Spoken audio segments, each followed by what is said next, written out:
Žena, velika je tvoja vera, zgodi naj se ti, kakor želiš. S temi besedami Jezus danes pohvali vero te žene, ki zanimivo prej omenja psičke. Zakaj in kako je vera v Jezusa povezana s psičkom? Mogoče bi lažje razumel, pa lažje razumeš, če imaš kakšnega psička. Jaz ga imam.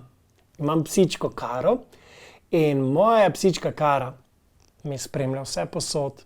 Ona z mano teka, z mano se igra, z mano hodi v hribe, z mano počiva. Vedno, kadar jo pokličem, vesela priteče k meni, maha z repkom in tako naprej. Zakaj?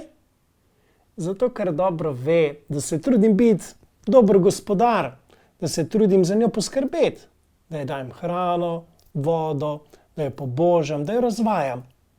Ja, lahko bi rekli, da je med nama resnična vez prijateljstva, zaupanja in ljubezni. In jaz imam poleg svoje psičke še enega takšnega prijatelja, med nama je resnična vez zaupanja. In to je Jezus. Tudi ta prijatelj me nikoli še ni pustil praznih rok.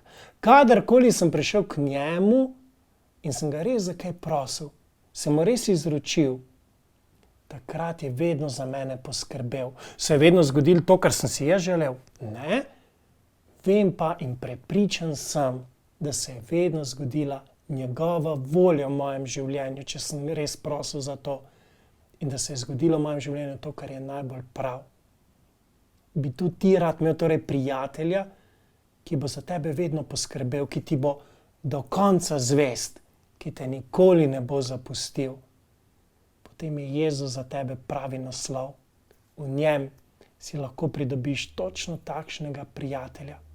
Zaupaj mu svoje srce, pridi vedno znova k njemu, prosi ga za pomoč in boš videl, nikoli te ne bo ne zapustil in ne razočaral. Ti želim lepo nedeljo.